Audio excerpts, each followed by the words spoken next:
안녕하십니까, 예도입니다. 예도는 지금부터 레비스트로스의 6번째 강좌를 시작하겠는데, 오늘의 주제는 음악입니다. 여러분, 레비스트로스가 자기의 사유를 음악에 적용시키는 것은 특히 신화학 1권 미톨로지크 1권 64년도에 출간된 날 것과 익힌 것이라고 하는 소제목이 붙은 제목인데, 사실 이것을 예도는 레비스트로스의 강좌 시리즈에 붙이지 않고 따로 미학 강좌를 열까 생각을 하다가 참 고민이 많아요. 이런 강좌를 하다가 보면 미학 강좌에 붙이면 예도의 다양한 음악에 대한 견해가 붙여져서 미학의 어떤 그러한 특징을 표현하는 그런 방식으로 나가야 되는데, 그렇게 하다가 또 레비스트로스의 어쨌든 이 사유도 레비스트로스가 음악이라고 하는 이 예술의 어떤 장르를 자기의 구조주의에 적용시키는 그런 상황에서 예도가 음악을 또 사유한 부분이 있기 때문에 고민을 하다가 그냥 레비스트로스의 6번째 강좌에 붙이기로 했어요. 여러분, 음악을 이야기한다니까요. 응? 여러분, 예도가 자주 이 대가들은 다 통하는 게 있어.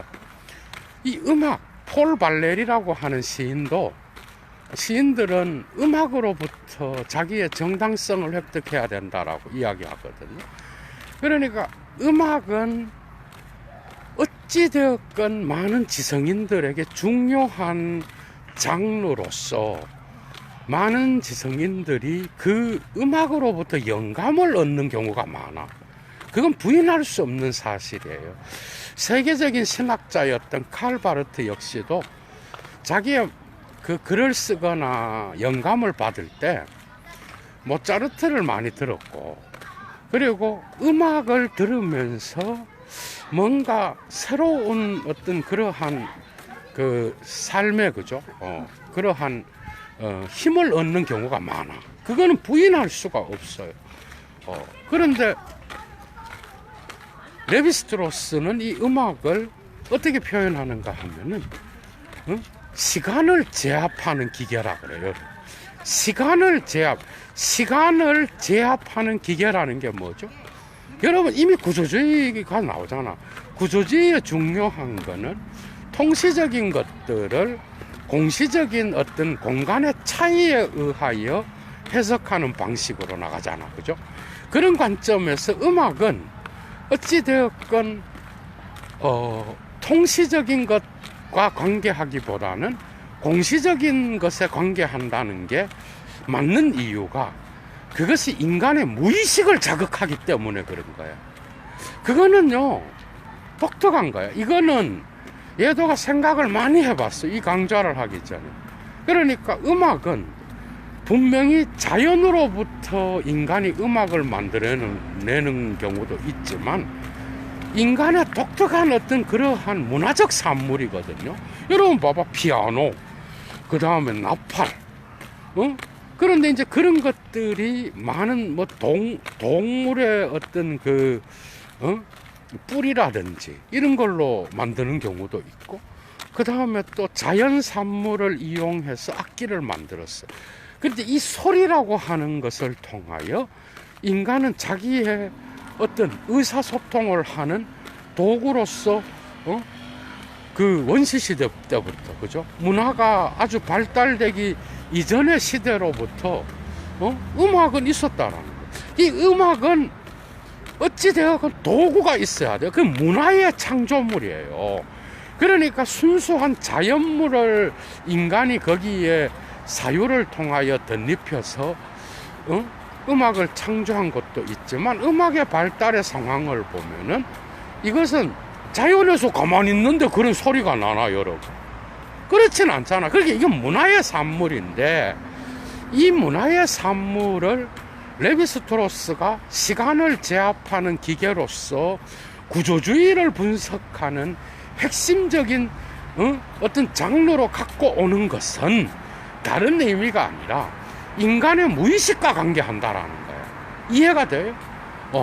저는 여기에 상당히 동의합니다. 이미 예도는 음악과 광기라는 글에서도 예도가 페북에도 써놨는데 곧 출간이 되겠죠.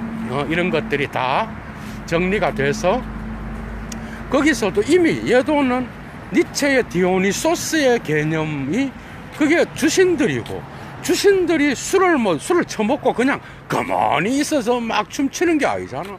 음악이 있어야 되는 거야. 맞죠? 그러니까 개념 철학자들을 박살낼 때, 아폴론을 박살낼 때 니체가 디오니소스를 들고 나온 것은 그것이 음악의 어떤 합창단과 관계되어 있었고, 그 음악은 인간의 의식을 소중히 여기는 이성의 신이었던 아폴론을 해체하는 데에는 가장 중요한 게, 그것의 무의식을 건드리면 박살이 나는 거야, 여러분. 무의식 앞에서는 아무도 장사가 없어요. 그러니까 아버지의 이름과 상징계의 지배가 나타날 때, 그럴 때에 타자의 눈에 의하여 무의식은 언제나 패배하는 것 같지만, 아버지의 이름이 사라지고 지 혼자 있을 때, 여러분, 고독이 찾아올 때 무의식에 굴복하지 않는 새끼가 누가 있어요? 그렇지 않나요? 무의식에 다 굴복한다니까. 여러분, 무의식이 찾아오면은, 그래서 수도사들은 니체 예도가 이제 도덕의 계보학 제3논문에 나오는 내용인데, 수도사들이 고독이 찾아오면 아간베는 그 중세의 수도사들을 분석하면서, 멜랑꼴리를 분석하면서 이 수도사들의 고통을 이야기하잖아. 이 속에 있는 욕정이 올라오면서 이상하게 정오의 유령이 찾아와서 잠을 자게 만들고 뭐 이런 거. 얘도 강의를 했잖아, 그죠? 그런 것처럼.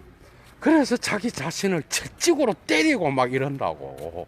그래서 거기에서 과학적 어떤 그런 게 나타난 게 아니냐. 니체가 그런 분석을 하기 시작해. 금욕주의적 성직자들을 해체하면서, 여러분. 이해가 되죠? 그런 것처럼 음악은 우리의 무의식과 연관되어 있어요.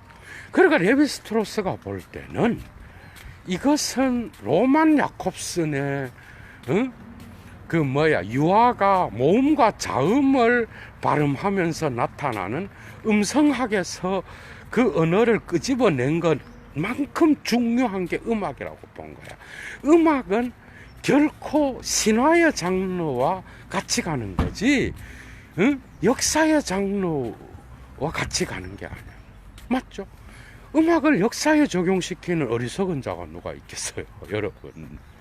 왜 그렇죠? 음악을 들을 때에 여러분 봐봐. 여러분 쉽게 이야기합시다. 우리가 뭐 베토벤의 교향악을 굳이 들고 나오지 않더라도 우리가 음악을 듣는다 그럽시다.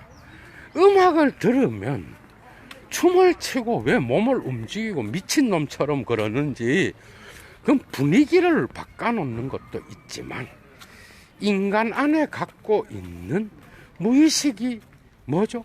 인간 속에 있는 그 무의식의 어떤 그러한 세계가 자극돼서 그런 거예요. 이해가 돼요? 그러니까 음악은 인간의 깊은 생리적 욕구를 작동시키는 거야. 작동시켜서 그 생리적 욕구를 자극하여 지성에게 새로운 힘을 주는 거야, 여러분. 그러니까 신화학 일관에서 이 생리적 욕구는 또한 지성적 활동에 엄청난 영향을 준다. 여러분 한번 봐봐. 그러니까 이 지성은요, 어떻게 보면 무의식, 그렇다고 지적 활동을 하는 자들이 욕구를 지 마음대로 막 아무 데다가 발산할 수는 없잖아. 그렇지 않나요? 사회적인 어떤 그러한 아버지의 이름이 있는데 어떻게 자기 체면도 있고 이런 놈들이 어떻게 아무데나 막 자기 지성을 발동시키려고 자기 욕망을 막 풀어낼 수는 없는 거잖아요. 그러니까 음악이라는 것은 그 인간의 마음속에 숨어 있는 의식 너머에 있는 에너지를 그죠? 자극하는 능력이 있는 거야. 이해가 돼요? 그러니까 음악은 그냥 우리가 음악을 들으면 흥겹고 뭐 딴따라를 듣든 클래식을 듣든 재즈를 듣든 음악을 듣는다는 것은 인간을 지금의 현재의 상태에서부터 뭔가 그 인간이 갖고 있는 무의식의 세계로 끌고 가. 그건 확실해요, 여러분. 그러니까 그가 갖고 있는 어떤 의식의 어떤 경계를 허물어뜨리는 능력이 있는 거예요. 그러니까 음악 구조 자체도 신화와 비슷한 게 있는 거예요. 신화와 처음과 끝은 이미 정해져 있어요. 그죠? 신화의 의미는 그 구조 안에서 결정되는 것이고, 그 구조의 반복을 통하여 그 근원적인 프로토타입을 우리가 찾아낼 수 있는 것처럼 제1악장, 제4악장은 이미 제1악장 안에 포함되어 있는 거예요. 음악의 반복은 끊임없는 인간의 생리적 욕구, 이게 여러분, 생리학이라고 하는 거는 인간의 무의식과 직접 관계됩니다. 그러니까 여러분, 니체가 이 대가들이 다 통하는 게 있어. 그래서 예도가 도덕의 계보학 제1논문 마지막에 니체가 뭐라 그래? 오늘날의 철학은 생리학, 피지올로기와 메디진, 의학과 같이 가야 된다 그러잖아. 그게 미셸 푸코가 따라 했잖아요. 미셸 푸코의 책을 읽어봐. 얼마나 많은 생리학적 용어와 의학적 용어들이 등장하는지 알아? 그것은 철학이 그냥 하나의 분야에 거쳐서는 안 되고, 이 니체는 엄청난 철학자입니다, 여러분. 이런 예언을 했다는 거는. 그게 푸코만큼 의학과 생리학을 소중히 여긴 철학자가 있나? 여러분, 정신분석학자들만큼 요즘 예도가 줄리아 크리스테바를 해부해 놓고 있지만 언젠가 태초에 사랑이 있었다도 해부하려 그럽니다. 태초에 대화가 있었다. 예도는 그렇게 해석하는데 어쨌든 어찌 되었건 간에 이런 것들이 다 연결되어 있는 거예요. 생리학적인 욕구를 자극하여 지성력에 힘을 주는 능력이 있는 거야. 그러니까 고대로부터 아주 점잖고 이성적인 아폴론적인 인간은 그 인간의 이성으로는 덤벼들 자가 없는 거야. 이성을 갖고는 그 아폴론이 세워놓은 개념의 어떤 세계를 해체할 길은 없는 거예요. 그러니까 니체가 디오니소스를 들고 와갖고, 그래, 니 그렇게 이성적이냐? 그럼 니는 욕망이 없냐? 니는 비성이 없어? 그러면서 그래, 아폴론의 주신한테 가서 한번 니도 한번 세례를 받아봐라. 어떤 현상이 일어나는지. 여러분, 엄청나게 재미있는 그러한 이야기들이 숨어 있지 않겠느냐는 거지, 그죠? 그런 것처럼 음악은 결국은 인간의 무의식을 자극하여, 음악 싫어하는 사람은 아무도 없어요.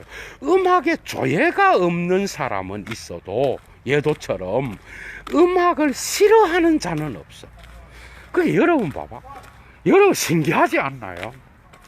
그게 우리가 우리 한국의 어떤 주술적인 종교에서도 그렇지만은 여러분 무술적인 어떤 그러한 것에서도 여러분 왜 무당이 구설할 때에 음악을 사용합니까, 여러분? 왜 아론이 금송아지를 만들어 놓고 노래를 부르게 하고 미친놈처럼 날뛰냐고. 여러분 한번 생각을 한번 해보라니까. 이 모든 문화적 차이를 넘어서서 이런 이야기들이 있다라는 것은 우리의 무의식의 세계는 성적인 것만 있는 게 아니에요. 이 부분은 프로이트가 그게 오이디 콤플렉스는 모든 곳에 다 적용되는 게 아니라니까, 여러분. 그건 하나의 신화예요. 그러니까 오늘날 들레즈 역시도 가타리와 더불어서 자기의 렁띠 외디빼를 쓸 때도 그걸 해체해버리잖아. 천혜고원에서도 늑대가 한 마리냐? 아니라는 거야, 여러분. 그런 얘기들은, 그러니까 그런 것들은 하나의 정신분석의 하나의 사례로 봐야 된다는 거예요. 하나의 사례로 봐야 되는 거지, 그것을 그냥 모든 곳에 다 적용시키는 것은 아니라고 보는 거야. 그래서 다양한, 그래서 오늘날은, 줄리아 크리스테바 뿐만 아니라 멜라니 클라인과 같은 그러한 정신분석학계의 다양한 자들이, 그죠? 나타나고, 피아제도 어떻게 보면은 또 다른 갈래에서 심리학을 주장했던 자죠. 그게 이런 다양한 자들은 각기 다른 방식으로, 칼 융 역시도 동일하게 다른 이야기를 하고 있어요, 여러분. 그러니까 우리의 무의식은 성적인 욕망뿐만 아니라 신적인 것과도 연관되어 있고, 여러분, 이러한 무의식의 무시무시한 어두움의 영역을 경험하지 않는 위대한 예술가는 하나도 없다라고 본다는 것이 예도의 견해만이 아니라, 그죠? 이미 줄리아 크리스테바도 검은 태양에서 다 얘기하고 있는 거예요. 동일한 얘기들을 다 하고 있는 거야. 대가들은 그래서 통하는 게 있는 거야. 그러니까 신화의 구조에 갖고 갈 수 있는 거는, 이 여러분들 록 음악을 들으면 미친놈처럼 광기를 불러 일으켜가 집단 무의식의 힘을 느낄 수 있잖아, 그죠? 거기 공연장에 가면 미친놈처럼 막 그러잖아. 막 이러고. 그런 것들이 다가, 그냥 그 사람들이 그냥 막 이게 아니고, 그 음악의 독특한 멜로디, 그 음악 악보에, 이렇게 가로로 가는 연사적, 그 다음에 세로로 읽는 개사적인 이러한 공간의 차이가 반복되면 인간의 어떤 생리학적 욕구를 건드리는 거예요. 그런데 음악의 위대한 거는 이 생리학적 욕구를, 그죠? 지성적인 어떤 그 권태감을 이런 것으로 풀어냄으로써 새로운 힘을 줄 수 있는 능력이 음악에 있는 거야. 그래서 음악은 모든 존재의 결핍과 존재에서 드러나는 부조화와 존재에서 드러나는 그러한 불안과 같은 것들을 단박에 해결하여, 이건 레비스트로스의 신화학 1권에 나오는 내용을 예도가 정리한 거예요. 그게 단박에 그런 것들을 해결하여 통합시키는 능력이 있는 거야. 오케스트라의 지휘자는 신적 존재와 같은, 최소한 지휘하는 순간에는 신적 존재와 같은 능력이 있는 거야. 왜?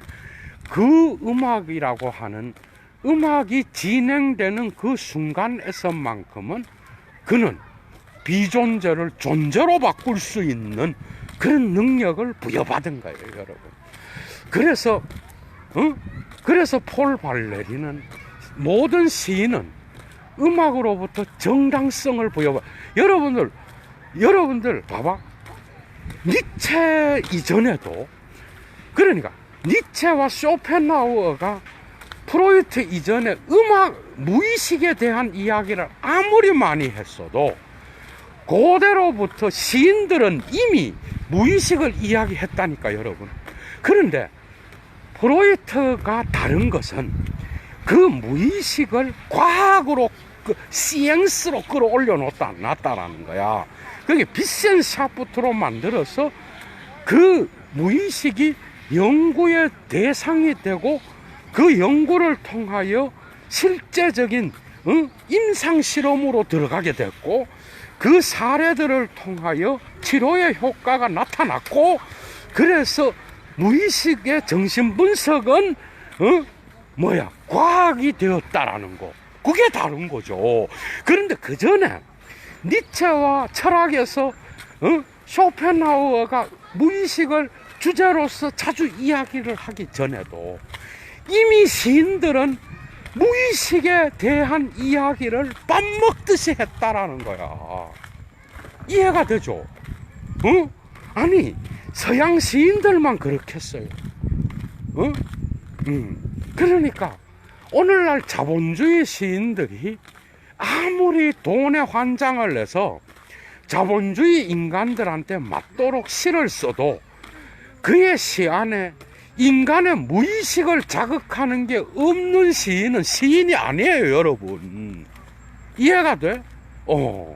그러니까 문단에 등록하고 내가 그래도 이런 건 다 외형적인 거지, 그죠? 이런 거는.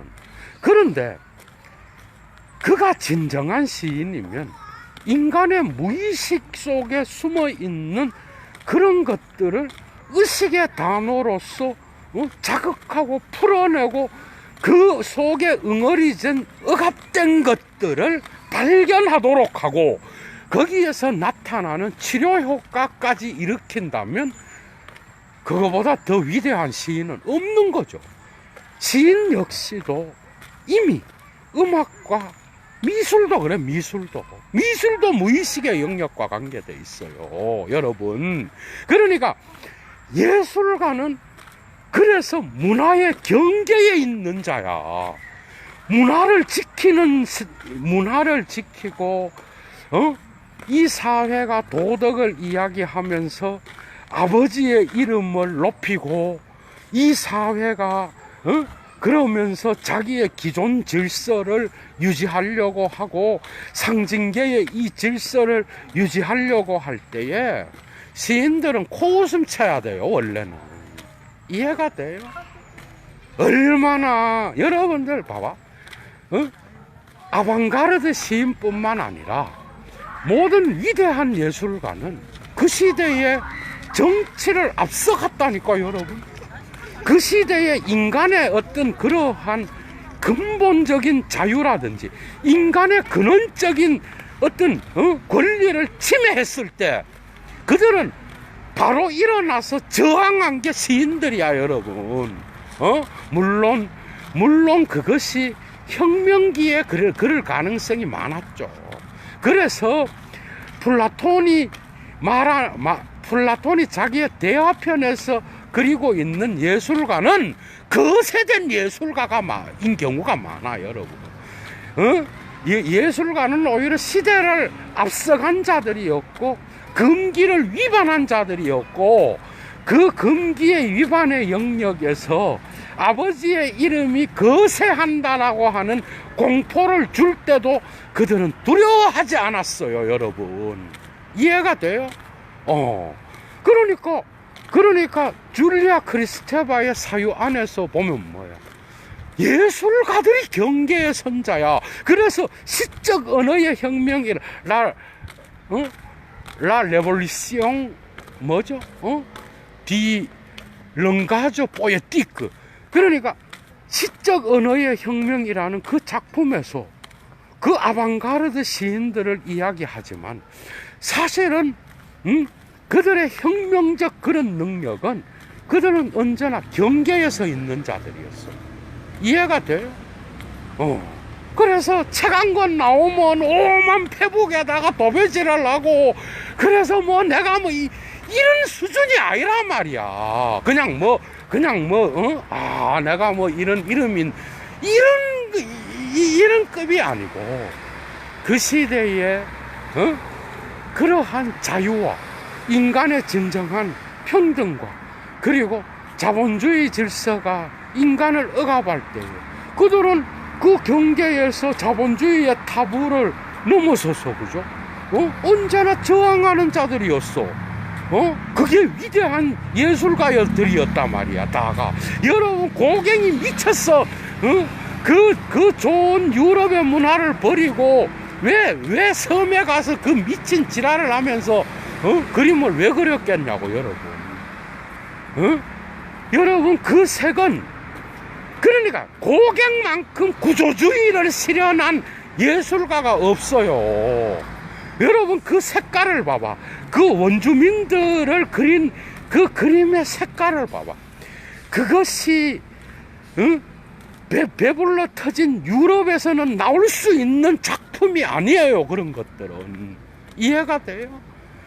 니는 여기에 있어라.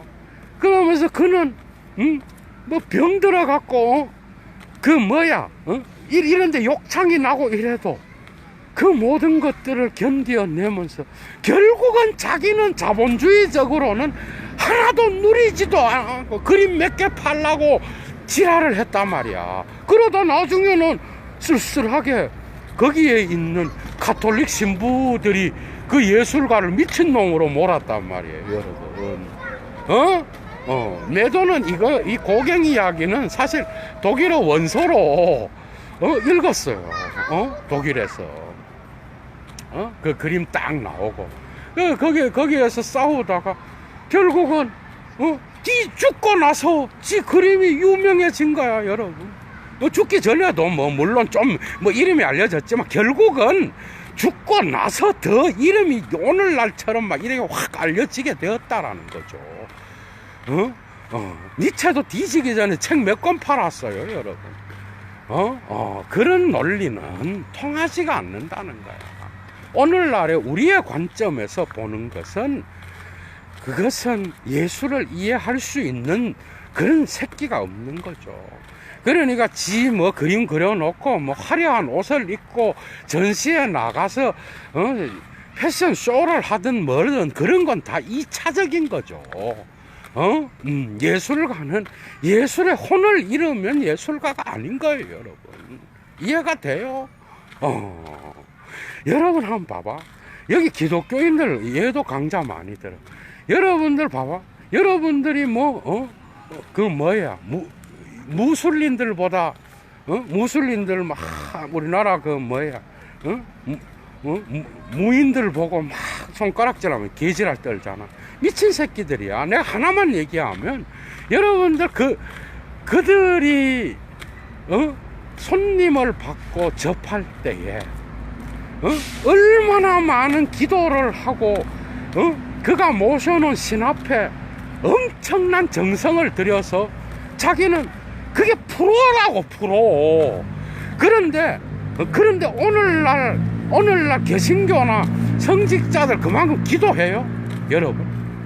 안 하고, 지는 하지도 안 하고, 신이 세다, 이지랄하고, 그냥 먹고. 여러분 봐봐. 이거는요, 모든 세계에는 그런 정직성과 예술, 그 문화의 영역을 넘어서는 자연의 영역과의 경계선에서는요, 진짜 속일 수 없는 거야, 이거는. 급이 있는 거예요, 여러분. 같은 그게 아니라니까. 음악 얘기하다가 너무 멀리까지 갔어. 그죠? 그러니까 그 원색은 오로지 그 섬에만 있는 거야. 타히티 섬과 같은 그런 곳에만 문화가 오염되지 않는, 그래서 자연의 원색을 찾아 돌아다니는 거야. 거기서 오만 원주민들과의 사랑도 나누고, 거기에서 또 그들과 대화도 하면서, 그죠? 인간의 원형이 숨어 있는 레비스트로스가 찾으려고 그랬던 그 구조의 원형이 그런 거였어요. 봉아봉세르 뭐죠? 생각하기 좋은 거를 인간은 언어가 만들기 전에도, 이게 레비스트로스의 주제입니다. 생각하기 좋은 사물을 생각하기 좋은 것으로 만드는 게 인간의 능력이었어. 이해가 돼요? 호모사피엔스 이래로. 그러니까 인간은 이 세계의 사물을 언어가 만들어지기 전에도 이 사물을 논리적으로 조합하여 이양 대립적으로 그런 것들을 이 세계의 사물을 조합해서 자기 자신의 것으로 만드는 능력이 있었어. 이게 바로 자연과 문화의 경계에 있었던 거야. 그래서 요리도 나왔고 요리하는 법도 그런 식으로 생긴 것이고, 그 다음에 신화의 체계도 그렇게 해서 생긴 것이고, 인간이 소리를 다루는 것도 그렇게 해서 생긴 것이고, 그래서 그 모든 식물들을 통하여 인간의 생리적인 것들을 상징적으로 표현할 수 있는 그런 사유가 야생의 사유였고, 그 사유를 통하여 인간은 그죠? 비로소 자기의 문화를 아주 고급지게 창조할 수 있는 데까지 나갔다라는 거야. 그러니까 음악도 태초부터 있었던 거예요, 여러분. 이해가 돼요? 음악. 그러니까 음악은 인간의 원초적인 어떤 욕망이라기보다는, 인간은 몸을 가진 존재잖아. 인간이 몸이 없다면 생리적 조건이 뭐가 중요하겠어요? 몸이 있는 이상은 인간은 생리적 조건에 의하여 감성도 촉발되고 지성도 촉발되는 거라고.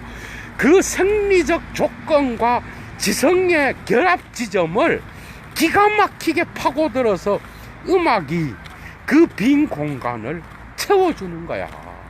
그러니까 원시인들에게도 음악이 있었어요, 여러분. 북을 치고 둥둥둥둥. 여러분 옛날에 타잔 영화 알지? 타잔.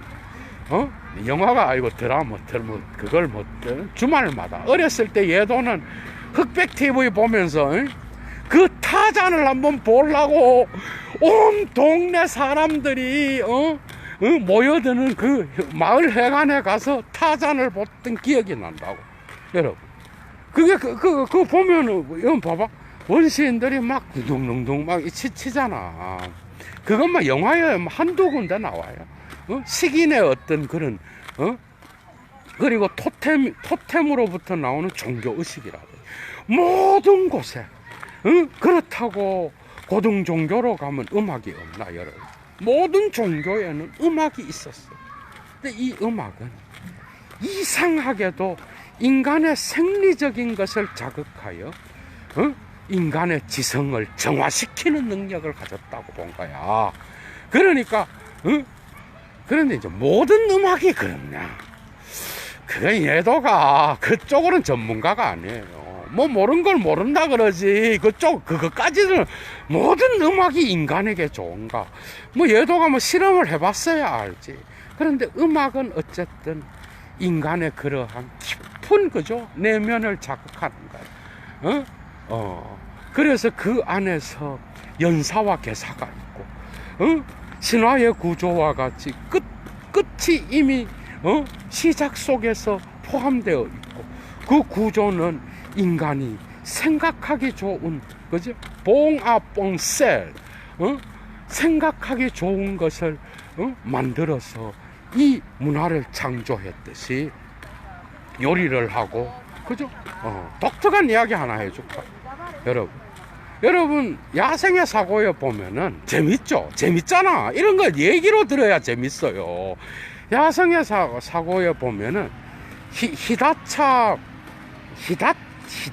히다치인가 뭐 히다차 저기 매사냥을 하는 게 나와. 그 초반부에 나와요. 한 50페이지 될라나? 예도는 그 야생의 사고 번역서로 읽었어요. 거기에 보면은 매사냥을 해. 그런데 이걸 레비스트로스가 뭐라는가 하면, 이건 오소리 무리와 관계가 있는 것이지 결코 다른 것과 관계가 있는 게 아니다. 왜? 매사냥을 할 때 히다차족은 동굴 속에 들어가거든. 동굴 속에서 자기 자신이 먹잇감이 돼야 매가 다가온단 말이야, 독수리가. 그렇게 다가와서 매도 되고 독수리도 되고, 하여튼 뭐 정확한 뭐 종류가 또 식물학자, 동물학자한테로 가면 하도 많으니까 알아서 들으셔요. 그런데 그게 먹잇감인지 알고 이 위에서 하여튼 공중에서 밑으로 내려와야 사냥이 될 거 아니야, 그죠? 내려와서 사냥을 딱 한단 말이야. 그러면 거기에서 오소리와 같이, 오소리는 덫을 두려워하지 않는데, 그러니까 저도 그 책 읽으면서 처음 알았어.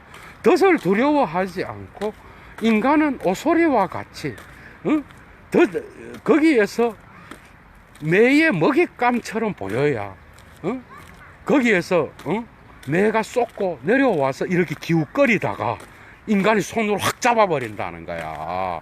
그러니까 매 사냥에서도 보듯이 뭐죠? 가장 높이 있는 게 뭐예요? 매지 뭐. 실제로 매는 구조주의 분류에서 보면은 그죠? 새의 세계에서도 상당히 높은 위치를 차지하죠. 그런데 매를 잡으려면 인간은 가장 낮은 위치로 들어가야 돼. 그래서 그 밑으로 들어가. 그래서 하늘과 땅, 자연과 문화. 문화는 뭐죠? 인간이 그 동굴을 특정한 매사냥의 장소로 지정한 거잖아. 그죠? 그런 것들이 이양 대립적으로 나누어지고 오소리와 같은 그런 역할을 하는 인간의 모습, 그게 바로 오소리와 인간을 대비할 수 있는 이양 대립이 나오고, 독수리와 동굴은 뭐예요? 하늘과 땅을 상징하는 그러한 것으로 나타나고, 그런 이양 대립적인 것을 통하여 문화가 형성이 됐다. 참 기가 막힌 글을 이야기합니다. 여러분, 신화학에 보면은 또 그렇게 레비스토로스는 왜 꿀을 그렇게 좋아하는지 모르겠어요. 꿀은 무슨 월경혈과 비유를 했다가 또 뒤쪽으로 가면은요, 꿀은 뭐와 비유되는 남성의 정액과 비유가 돼. 이걸 이야기하는 이유는 인간은 이런 자기의 생리적인 것들을 생각하기 좋은 바깥에, 자기 바깥에 있는 사물들을 야생의 사고 역시도 자기가 생각하기 좋은 것으로 만들어서 이양 대립으로 사유를 했다라는 거야. 이해가 되죠? 인간의 대가리는 이양 대립적인 그런 대가리를 갖고 있다는 거야. 인간이 색깔을 분류하는 방식도 그렇지만은 인간이 사물을 분류하는 방식 역시도 이 이양 대립에 의해서 결정되고 있다는 거야. 여러분, 이해가 돼요? 왜 신화에는 신이 나오면 꼭 마귀와 같은 악마가 나타날까? 모든 신화에, 여러분. 이해가 돼요? 그 인간의 독특한 무의식적 사유가 그렇게 규정되어 있다라는 거예요. 그러한 이양 대립이 음악의 구조와 맞아떨어진다고 본 거예요. 저는 여기에는 상당히 동의합니다, 여러분. 그렇지 않나요? 음악은 우리의 무의식과 관계. 여러분들 음악을 들으면 시간을 초월합니다. 왠지 알아요? 여러분들이 어렸을 때 엄마 아빠가 딴따라를 들었다 그래봐. 뭐 혜은이의 뭐 하여튼 가요를 들었다고 합시다. 뭐 새벽비가 주룩주룩 뭐 이런 노래. 뭐 이건 예도가 어렸을 때 TV를 켜면 나오는 노래들이었어. 조용필의 뭐 노래. 이거 그런데 얘도가 갑자기 그 노래를 지금 딱 듣잖아. 그럼 이 시간의 통시적 거리가 사라져 버려요. 그러면서 직접 그걸 옛날에 자주 들었던 시간으로 들어가 버려. 그러니까 인간의 마음에 각각 다른 마음이에요. 그게 그 사람이 갖고 있는 무의식적 전이에 따라서 다르게 영향을 미치는 거야, 그 소리가.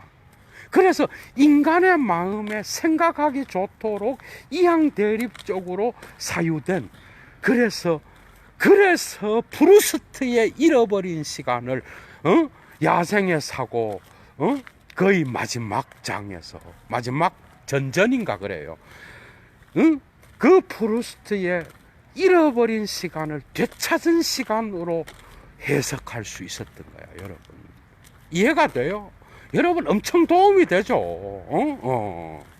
예도가 괜히 급이 다르다는 얘기를 하는 게 아니야, 여러분.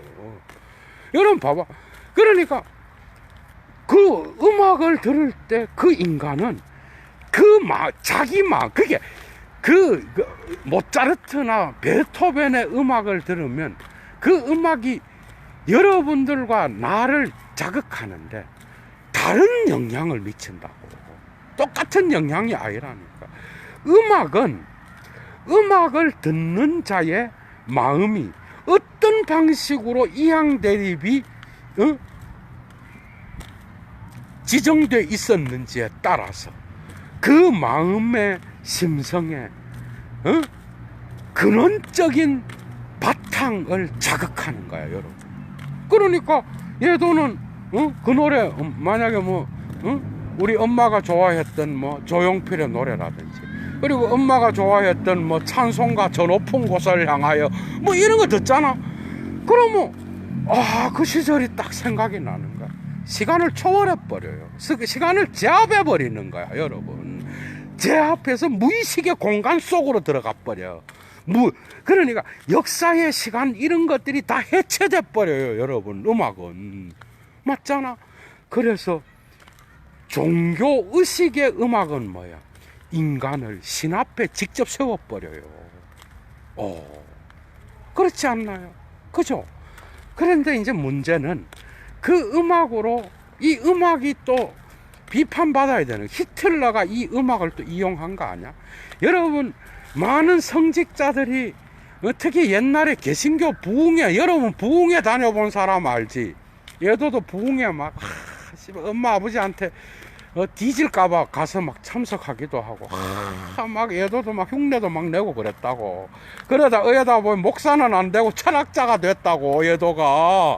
여러분, 그런데 여러분 봐봐, 그 음악을 왜 부흥회 할 때, 왜 무인들이 구설할 때 음악, 왜 교회나 이런 데서 부흥 운동을 할 때 음악을, 왜 미친 광기가 든 것처럼 왜 음악을 틀고 할까? 여러분 생각을 한번 해보라고. 그 인간의, 이거는 그 성직자들은 뭐라 그러는지 알아요? 여러분들의 완악한 마음을 나 진짜 완악한 마음을 완악한 마음을 녹여주는 이 하느님의 어떤 이런 나팔 소리를 들어야 여러분들이 마음이 누그러진다나? 여러분, 참 이해가 되죠? 예도가 이 강좌에서 의도하려고 했던 레비스트로스의 사유를 여러분들이 이해할 수 있겠죠? 뭔 말인지. 그러니까 음악은 그 시대의 역사성을, 그죠? 구조주의가 이 역사의 통시의 시간을, 그죠?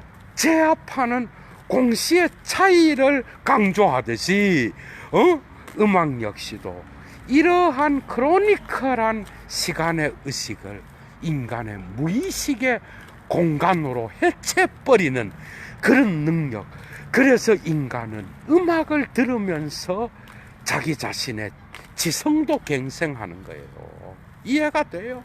그게 지성인들이 대단한 존재인 줄 알아, 여러분? 아이고 여러분, 인간은요 단지 똥임을 아는 똥이라고 해야 되나? 여러분, 인간은 별 차이가 없어요. 이런 생리학적으로 들어가면 여러분 아셔야 돼요. 그러니까 오늘날 무의식이 판을 치니까 사회적 지위를 가진 이런 자들이 강의를 하기가 힘들어졌습니다.